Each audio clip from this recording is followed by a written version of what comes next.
Now, for those of you who don't know, I grew up in southern Ohio. Okay, anybody ever been to Ohio? Kind of flat, isn't it? Cornfields. Yeah, kind of bad. I lived in the country, but I didn't have the accent until I moved down here. No offense. But we lived on the eastern edge of what is known as Tornado Alley. Anybody ever heard of that, Tornado Alley? So what do you think happens in Tornado Alley? Every summer, every spring. No hurricanes, no earthquakes, tornadoes. Now, we lived an hour's drive of Cincinnati, so there were many evenings that we spent paying close attention to the developing storm cells coming up from northern Kentucky. And that was all well and good when we had a basement, right?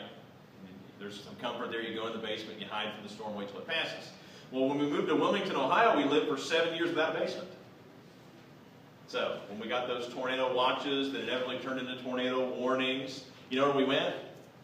Ground floor, the laundry room. I don't know why. And we took with us a very large mattress. So there were many nights I remember us weathering the storm underneath the mattress, hoping that we were going to be okay. Well, eventually, we were. And eventually we got kind of bold because we were accustomed to tornadoes. I can remember sitting on a lawn chair in the driveway, just kind of watching to see if something was going to materialize. But so we spent many evenings kind of nervously, wondering what's going to happen. Is the tornado going to come close? Because my mom actually lived through the Great Xenia tornado, and it took off her back porch. So tornadoes have the ability to make us feel small, don't they? You ever been through one? You ever been through an event that made you feel small? We've all been in situations, right, where we felt overwhelmed. You ever met a prominent person, somebody famous? Did you respond how you had hoped? Did you kind of trip over your words? Or did you say something you've heard other people say? I've done that. Have you ever been to a very large crowd event? What's the biggest crowd event you've ever been to? Somebody. How big? Okay, are we talking 20,000, 30,000, 50,000? Have you been to a Braves game? Do you feel large and in charge at a Braves game? No, you're just a number. You're literally a number on a seat. There's so many people. Or maybe you, like me, you've come face to face with the forces of nature, right? You ever been to the ocean? How do you feel when you look out across that vast expanse? Or you're on a mountaintop. How do you feel? Or you see an approaching storm. Or maybe you've seen on the news, what about hurricanes and the devastation, earthquakes, tsunamis? How do these experiences make you feel when you realize you're at the mercy of forces beyond your control? You ever felt like that? You're at the mercy of forces beyond your control. Was there a part of you that felt a bit vulnerable? Yeah? A bit powerless, a bit helpless? Absolutely. Today we're going to see a story where God revealed himself as holy to the Israelites at Mount Sinai. And it evoked some of these same feelings in his audience. They felt vulnerable, they felt powerless, and they felt helpless. And when you and I first begin to understand who God is, remember that? God is holy, he's perfect, he's just. We start to feel a little bit concerned, don't we? A little bit vulnerable, maybe a little bit powerless, helpless. When we consider God in all his majesty and holiness. And as we'll see, it can lead to one of two responses. When you realize who God is and who you are, that he's big and you're small, then there's two responses. One is apprehension and avoidance. And maybe some of you have struggled with that in your life. When you think about who God is, it's like, I'm a little bit nervous when I think about who God is. I kind of want to keep my distance. But the second response is childlike dependence. When you're in the presence of something bigger, you just submit yourself. You lower yourself. You humble yourself. Like a dog and a huge dog. A little dog. Yeah, you ever seen a big dog and a little dog? And the little dog yips a little bit, but eventually it submits. That's an interesting analogy. Not really what I was going for, but thanks. So, this is what God intended for Adam and Eve, right? Childlike dependence. God was big. He was powerful. He was all-powerful. And he wanted them to trust him. Simple dependence. He wanted to have an intimate relationship with him as a result of his bigness. And the first response is understandable, apprehension, avoidance, but today I'm going to make a case for the second response. When you understand God's holiness like it's revealed in this story, and you begin to feel small, I would encourage you to lean into that feeling. Because that's what we don't want to do. When we feel small, we want to keep our distance, don't we? When we feel vulnerable, we want to keep our distance. We want to protect ourselves. We want to cover up. And I'm going to encourage you to do the opposite.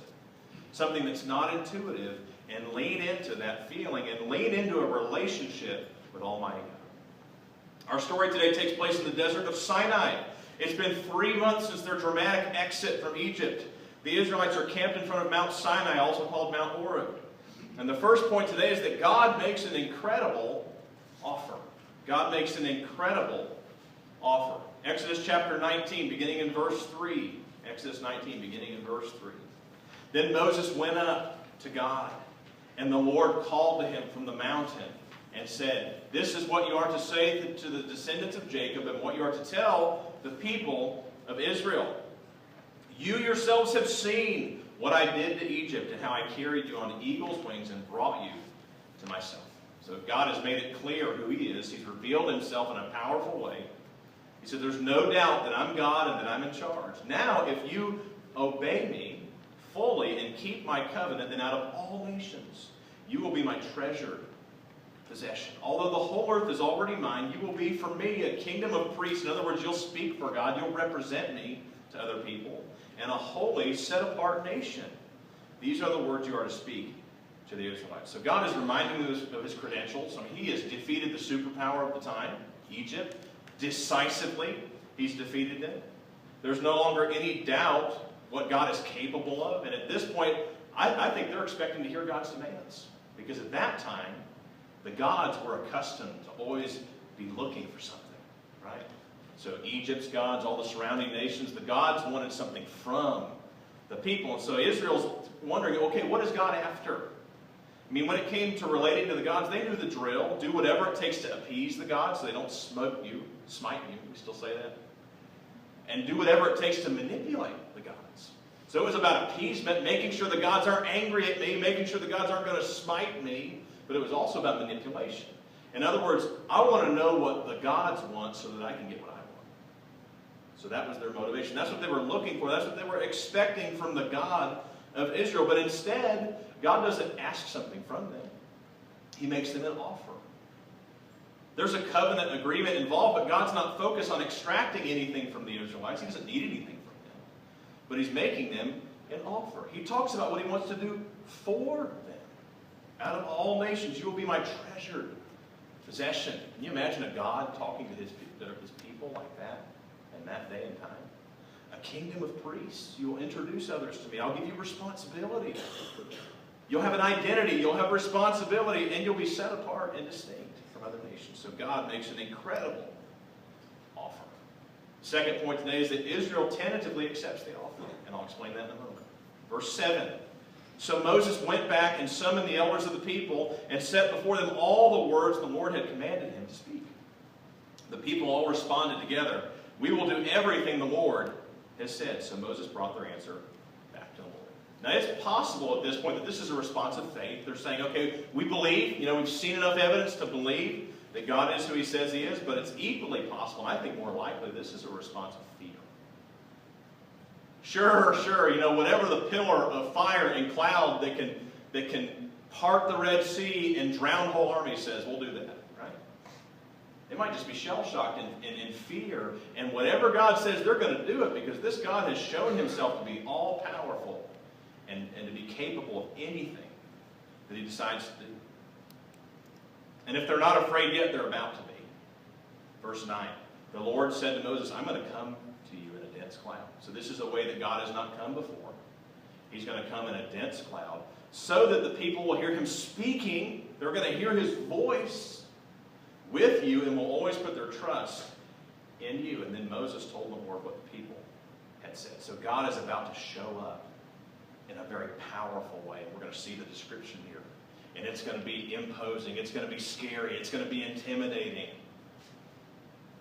So number 3, the problem with what God's about to do, and it's necessary, but the problem with what God's about to do is that God's course of action can be misunderstood. It can be misunderstood. God is about to reveal Himself in such a way that will leave no doubt about the seriousness of the covenant relationship they're entering into. But the problem is that this kind of display of power can be misunderstood. God's powering up. God wants to intimidate us. The truth is God wanted to inspire them. He wanted to inspire their obedience. He wanted to inspire their allegiance, but it could be misunderstood that God's trying to intimidate them into submission. Now, pick this out for Bruce. But shock and awe. Anybody know what shock and awe is? It's actually a military doctrine. Okay? It's based on the use of overwhelming power and spectacular displays of force to paralyze the enemy's perception of the battlefield and destroy their will to fight. Shock and awe, right? And this could be misunderstood. The Israelites might think that God is employing a tactic to scare them.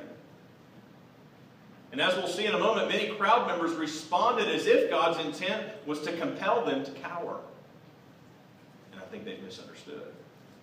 But it's understandable, right? I mean, with what God's about to do, and you'll see in just a moment. The truth is much deeper when it comes to God. And it goes all the way back to the Garden of Eden. God's holiness, anybody know what that is? His purity, his separateness, his otherness has always demanded perfection. I'm going to use an illustration here. Sandy LaRue used to work at CDC. Now, there are certain pathogens that are in level 4, right? Security. Yeah, the most harmful, the most contagious, the most lethal. So if you're going to go into a laboratory in the presence of something with the potential to be lethal, are you going to take precautions? What kind of precautions are you going to take, Sandy? Well covered up. Anybody seen Outbreak with Dustin Hoffman? One of my favorites. And Kevin Spacey has a little rip in his suit, and he forgets to tape it up, and then he gets infected. Okay, so if you're in the presence of something that has the potential, I mean, they're not evil, they're just pathogens, but they have the potential to be lethal. You're going to take certain precautions, and I believe that's what God is up to here, as we're going to see in just a moment. So when Adam and Eve sinned, they could no longer survive in the pure presence of God. It had the potential to be lethal. And so God has to arrange things so they can be in their community with them. So now later on, when God sets up the tabernacle and the temple, there are very specific rules, specific ways in which man must conduct himself in order for God to be able to dwell among them. This is because imperfect people, which we all are, before Christ, before we're washed in his blood, they needed a system that involved blood sacrifice in order to be in the presence of a holy God. So when God set up this system and he said, you must do these things, it's like going into a laboratory with a potentially lethal pathogen. God's saying, you're going to be in my presence, follow the rules. You have to do it the right way so that you can be in my presence and be safe. So God's actually caring for them, but they misunderstand. In fact, before appearing, God requires them to do a few things in order to prepare for his arrival. God tells them to wash their clothes. God tells them to set limits around the mountain for their protection. He says, don't break through. Don't come closer than you're supposed to, or it could be lethal. He's trying to protect them, and he says, abstain from marital relations. And so the fourth point is that it takes a whole lot. It takes a whole lot for us to be in the presence of a holy God. You starting to get the picture? I mean, to be in the presence of God. In the Old Testament, it takes a whole lot to be in his presence, because he's holy. And now the stage is set for his appearing. Verse 16. On the morning of the third day there was thunder and lightning with a thick cloud over the mountain and a very loud trumpet blast. Everyone in the camp trembled. Then Moses led the people out of the camp to meet with God, and they stood at the foot of the mountain. Can you imagine this? How scary this would be. Mount Sinai was covered with smoke because the Lord descended on it in fire. The smoke billowed up from it like smoke from a furnace, and the whole mountain trembled violently. As the sound of the trumpet grew louder and louder, Moses spoke, and the voice of God answered. So can you imagine this scene? God makes a powerful impression, doesn't he? I mean, thunder and lightning, thick cloud, a loud trumpet blast, covered with smoke, the mountain trembling violently. And as we'll find out in the verses that follow, which we're not going to read today, but God's purpose in this display is to set apart Moses as the leader. And this is because God knows that the best way to protect Israel from themselves, from their own mistakes and their own tendencies, the best way to protect Israel is to lift up one man to be the leader. God knows that. So again, God's trying to protect them. He anoints Moses to be the leader. And after laying out the 10 Commandments, we're going to see in verse 18 of chapter 20 how Israel responds to this amazing revelation. This is, to me, the key point today. So when the people, verse 18, saw the thunder and the lightning, and they heard the trumpet, and saw the mountain and smoke, they trembled with fear. So how are they responding to God's presence? Fear, right? They're terrified. Wouldn't you be? I would be. I'm in the presence of something that, there's different characters in the Bible. In fact, I'm thinking of Samson's parents. When they realized they'd been in the presence of an angel of the Lord, they said, we're done. We're toast. We're not going to survive because we've seen the angel of the Lord. So they were afraid, and they stayed at a distance. See that? They trembled with fear, and they stayed at a distance. How are they responding? With apprehension. They're responding with avoidance. And listen to this. Speak to us yourself, Moses, and we will listen. But do not have God speak to us, or we will die. So they're responding how I described at the beginning of the message, aren't they? Apprehension, avoidance, fear. I don't want to, if this is who God is, I'm going to keep my distance. I'm going to create as much space between me and God as possible to protect myself. Moses does his best to combat their misunderstanding. Verse 20. He says, Moses said to the people, don't be afraid. You're missing the point. Don't be afraid. That's not why God's doing this. God has come to test you so that the fear of God will keep you from sinning. So what's Moses saying? He's saying God's intention isn't to intimidate you. God's intention is to inspire you. It's to protect you. It's to move you to do the right thing so that you'll be safe. So again, God's wanting to do something for them, not take something from them. In chapter 24, there's a little section where God makes an additional effort. He invites Moses, Aaron, Nadab, and Abihu, who are Aaron's sons, and 70 of the elders of Israel to have a meal in his presence up on the mountain. So you see God going to great lengths to combat this fear, this misperception of who he is and what his agenda is. He invites them to have a meal in his presence, 73 people. And they survive. But sadly, Moses' suspicions, because Moses figured it out. He's like, they're afraid of God, and I know what's going to happen next. And he was right. Moses' suspicions are confirmed when he ascends Mount Sinai to receive the stone tablets from God himself. And how long does it take for them to go astray? Not very long, right? What happens? You may remember? Golden calves. Right? So it doesn't take them long to go astray. In fact, Aaron, Nadab, Abihu, and the 70 elders are not enough to keep the people from rebelling. They become complicit in the scandal.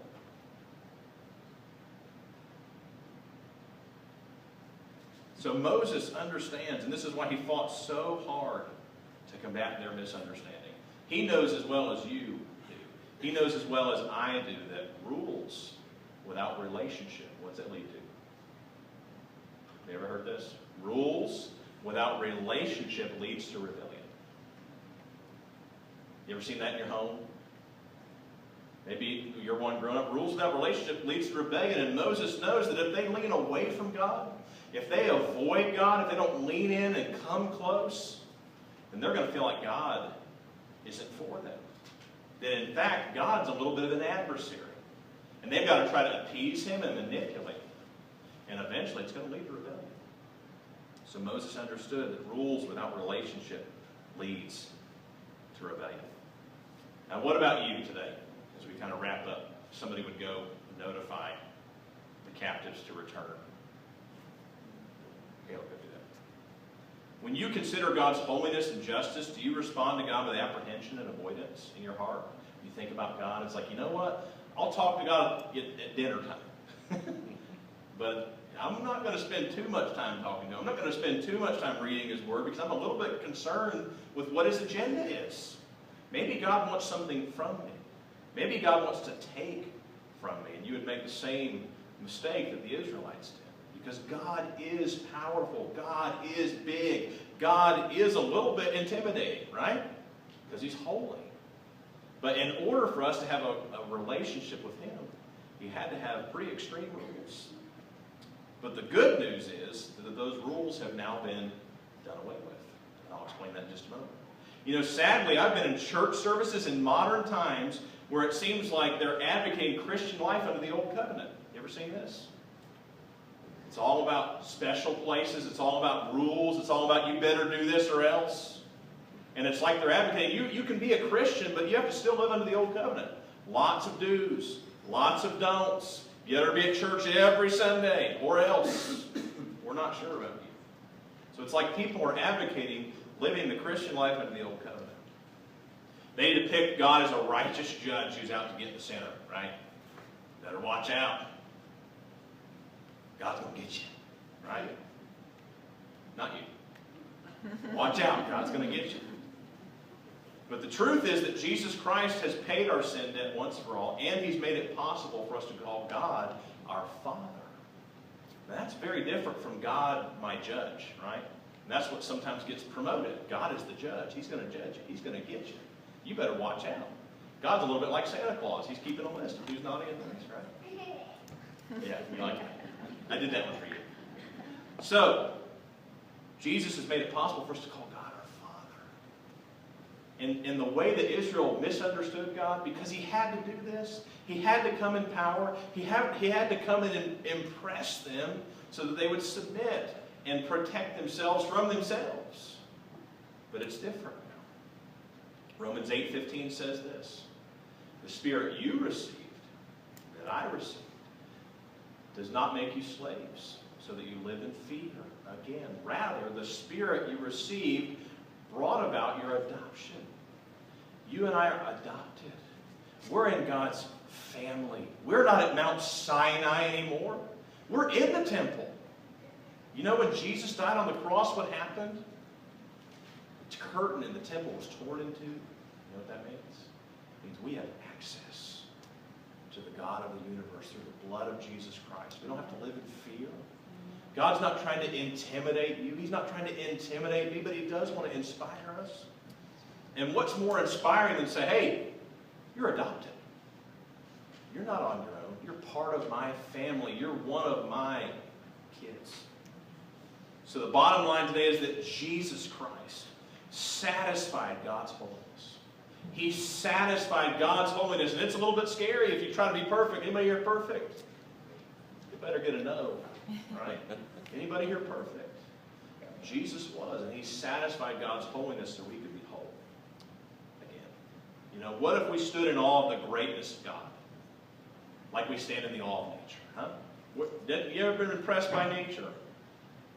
And then we stand in awe of God. It's a good thing. It's a good thing, but it's not complete.